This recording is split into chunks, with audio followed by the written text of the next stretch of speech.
Hello everyone, welcome back to my channel. আজ তৈরি করে দেখাবো খুবই মজাদার চিকেন কষা। চলুন দেখে নিই আমাদের আজকের রেসিপি। এখানে আমি 1 কেজির থেকে একটু কম মুরগির মাংস নিয়েছি। মাংসটা আমি এরকম ছোট ছোট করে কেটে নিয়েছি। এখন একটা কড়াইতে নিয়ে নিচ্ছি 1/3 কাপ সরষের তেল। তেলটা ভালোভাবে গরম হয়ে গেলে এবার এর ভেতর দিয়ে দিচ্ছি 6টা এলাচ। এলাচগুলো একটু ফাটিয়ে নিয়েছি। 3 টুকরা দারচিনি, 5-6টা লবঙ্গ আর 3টে তেজপাতা ছিঁড়ে দিয়ে দিচ্ছি। এবারে গোটা মশলাগুলো নেড়ে চেড়ে কয়েক সেকেন্ড মতো ভেজে নেব। এখন এখানে দিয়ে দিচ্ছি 1 কাপ পেঁয়াজ কুচি। পেঁয়াজটা নেড়ে চেড়ে একটু ভালোভাবে ভেজে নিচ্ছি।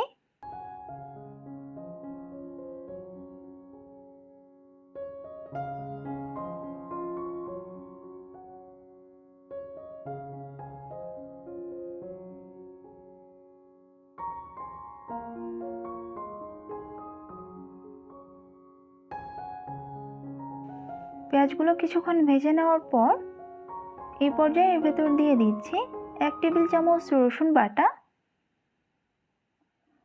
1 টেবিল চামচ আদা বাটা। এই সব কিছু একসাথে ভালোভাবে মিশিয়ে নিচ্ছি।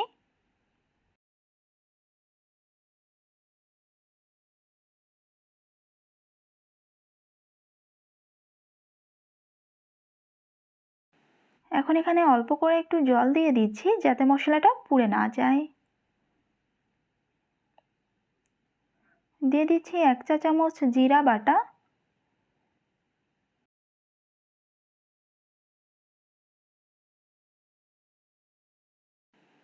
পরিমাণ মতো লবণ, 1 চা চামচ হলুদের গুঁড়া, 1.5 চা চামচ মরিচের গুঁড়া। চুলার আঁচটা কমিয়ে দিয়ে মশলাটা নেড়ে চেড়ে ভালোভাবে কষিয়ে নেব।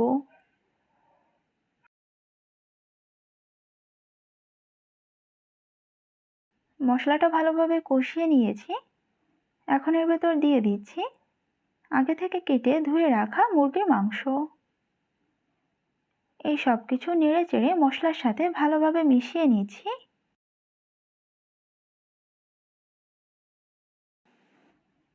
এখন এটা লো আঁচে 5 মিনিট ঢাকনা দিয়ে রান্না করব। এখানে জল ব্যবহার করার কোনো প্রয়োজন নেই, কারণ মাংস থেকে যে জলটা উঠবে সেই জলেই কিন্তু মাংসটা ভালোভাবে কষিয়ে নেওয়া হয়ে যাবে।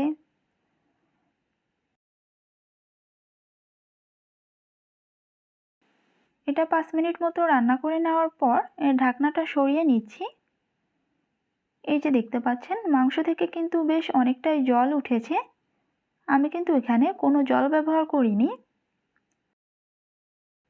এবার একটু পরপর নেড়ে চেড়ে মাংসটা ভালোভাবে কষিয়ে নিতে হবে।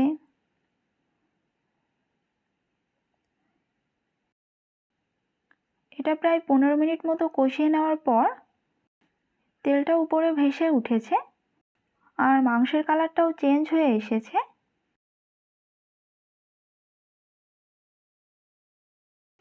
এখন সব শেষে এর ভেতর দিয়ে দিচ্ছি 1/2 চা চামচ গরম মশলা গুঁড়া আর দিয়ে দিচ্ছি 1/2 চা চামচ ভাজা জিরা ধনিয়ার গুঁড়া। এই ভাজা মশলাটা দেওয়ার পর এটা নেড়ে চেড়ে ভালোভাবে মিশিয়ে নিচ্ছি।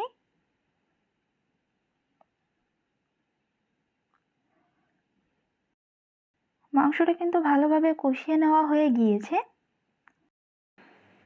খুব সহজে তৈরি হয়ে গিয়েছে আমাদের আজকের এই চিকেন কষার রেসিপিটি। আশা করছি রেসিপিটি আপনাদের ভালো লেগেছে।